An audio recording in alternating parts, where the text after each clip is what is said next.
Recently, I tossed my cap in the air and graduated with a Master's of Fine Arts degree in creative writing. And now I'm super excited to share some of the most game-changing pieces of writing advice that I have gathered over the past 3 years. Lesson 1. Write a complex story, but don't make it complicated. Do you ever get an idea for a story that excites you so much that you instantly start wanting to writing it? And then, once you put pen to paper, you feel, this looks too straightforward for the reader. Maybe it'll be too boring. And so, maybe I should add some side characters, a few subplots, and maybe a whole new parallel storyline, a drizzle of world building, and what about adding multiple perspectives?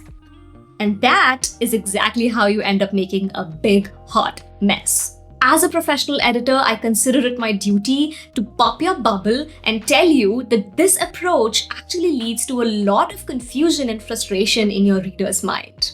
Don't get me wrong though, I'm not against intricately designed, multi-layered sagas. In fact, I truly believe that stories are beautifully complex because human emotions are complex. However, it is your job as the writer to understand those human complex emotions and then help your reader understand those complex emotions through your story in the simplest manner possible. I have seen so many of my author clients get caught up in trying to add all these complicated details in order to make their story complex without realizing that those complex emotions are already present. And all they need to do is to convey those emotions in a simplified manner for the reader to understand, to grapple with those emotions along with your character. And how do you do that?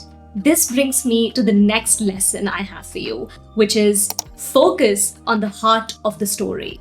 This is the method I use to help my author clients simplify their stories. Every story has a beating heart. And this could be your message or the theme of the story. Now, it doesn't have to be the moral of the story. It very well could be if you want it to be, because mostly stories that teach and preach something are more meaningful in general. However, I do realize that not all stories are supposed to teach or preach something. Essentially, what I mean by the heart of the story is that your central reason for wanting to share this story with the world. Why are you writing the book? Double down on your answer, and that is where you will find the beating heart of the story that you're trying to write. Don't worry, it's not rocket science.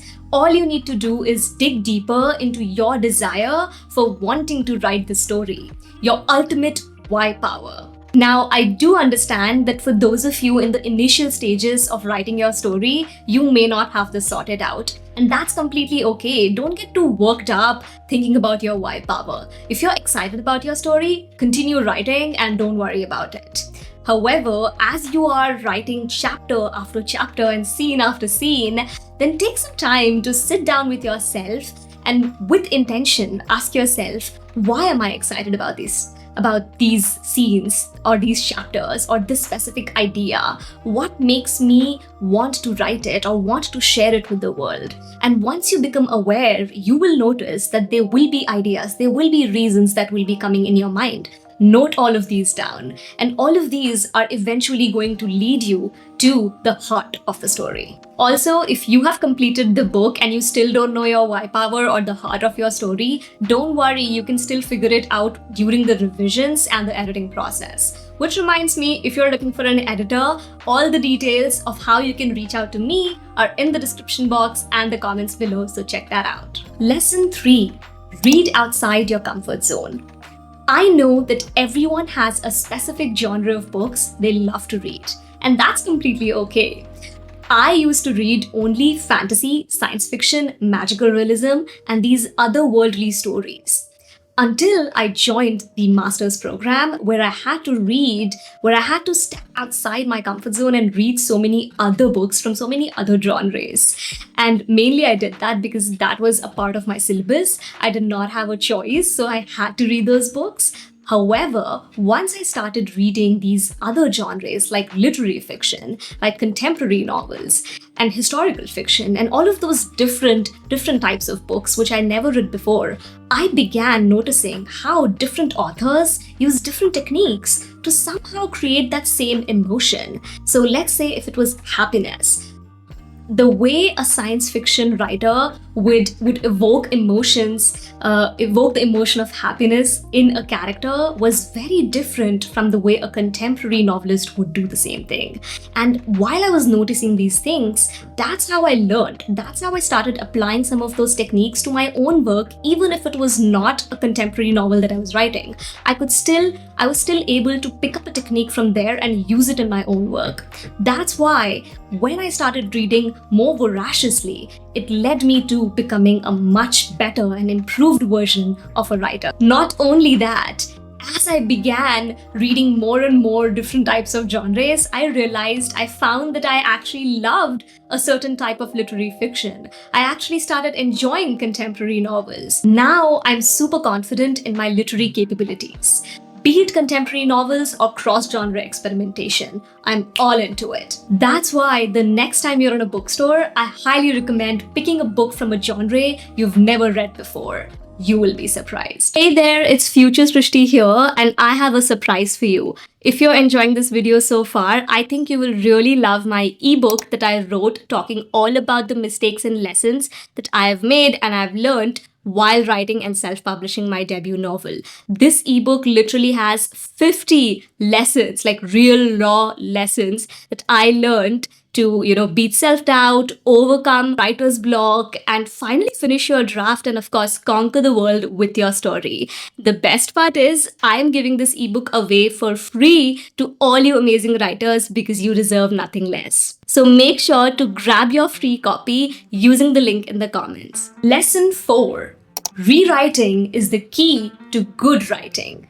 I so wish I knew this one before because it totally changed my game. I used to think that if I outline my novel and plan all the scenes in advance, then I will end up with a much cleaner, much decent first draft. And that is somewhat true. However, the mistake that most writers make at this stage, including myself, is that they think that once the first draft is done, the novel is now ready for the traditional editing process. But from my own experience, I have learned that rewriting is the true key to figuring out the best version of the story. I'm not saying that outlining is bad. In fact, outlining saves time, it reduces procrastination, and is the go-to method for so many writers because of these amazing benefits.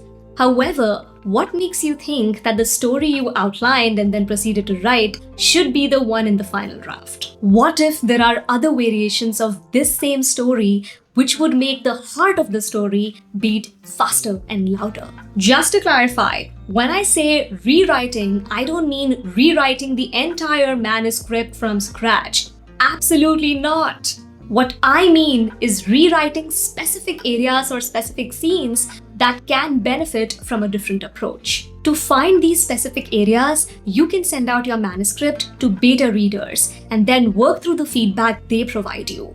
Or you can also work collaboratively with a dedicated developmental editor who is, actually committed to providing you excellent feedback and guiding you through the entire rewriting process.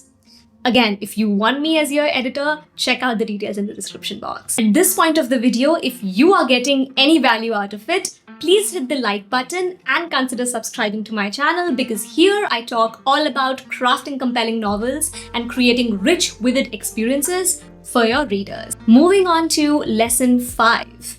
Keep an open mind about your story. I mean, you must keep your mind and your heart open for all the endless possibilities of how your story can shape up. A lot of times, we as writers get fixated on something we have in our heads and we think that is the best way to go forward just because we like it or just because we think this is the best way to go, no matter what anybody else says. While I do believe that you hold the absolute right to choose what happens in your story, I also want you to explore the idea and the avenue of something entirely different happening in your story. Let me explain with an example.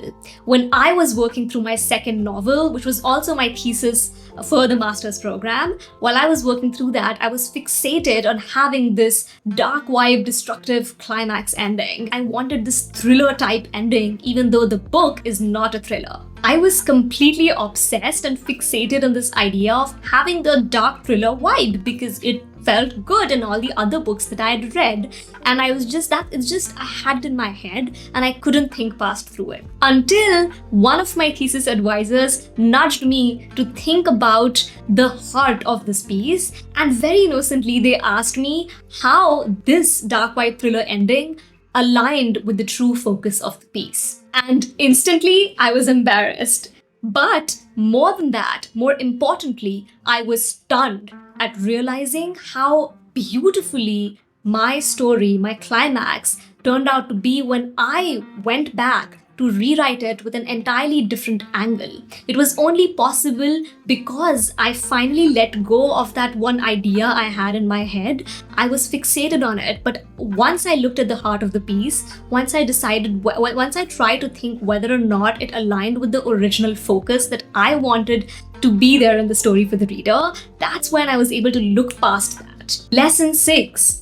Learn and embrace the art of close reading. Close reading refers to the act of reading another writer's work with an intention to identify, analyze, and deeply understand their techniques, their methods of evoking a certain emotion in their writing. This is such a broad topic that this could be a video on this topic in itself. But essentially, what I mean by close reading is that you pick up another writer's work, another writer that you really admire. You pick up their work and pick up a very small section of their writing and try to identify how things are working in that one scene. Try to notice why you as a reader are feeling what you're feeling and how the writer is trying to evoke those emotions. It sounds complicated, but it is not complicated at all. It is a very simple process and a very fun one at that as well.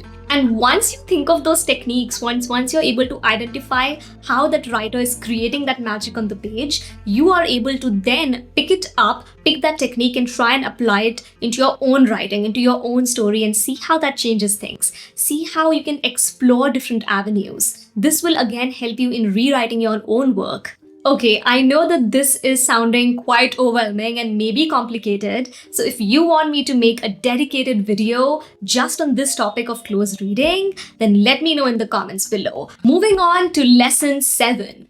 Enjoy the process of writing. Yup, super obvious and super basic.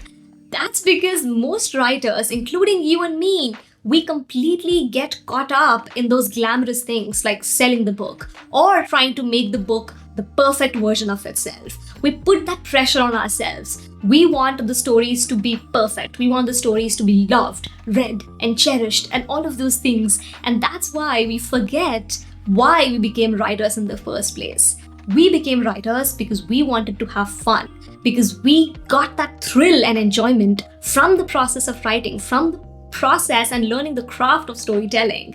If you're watching this video till this point, that actually means that you are deeply caring about your story and your writing journey, which is why I want you to take this video as a reminder that you must always be having fun. Please never let your writing become a chore for you, because it is not supposed to be a chore. It is supposed to be fun. It is supposed to be a sacred process that you truly care about, that you truly enjoy and look forward to. Alright, now that's all for this video. This is me, Srishti, signing off. Thank you so much for watching, and if you enjoyed this video, I think you will like this one right here. Check it out. Until then, bye!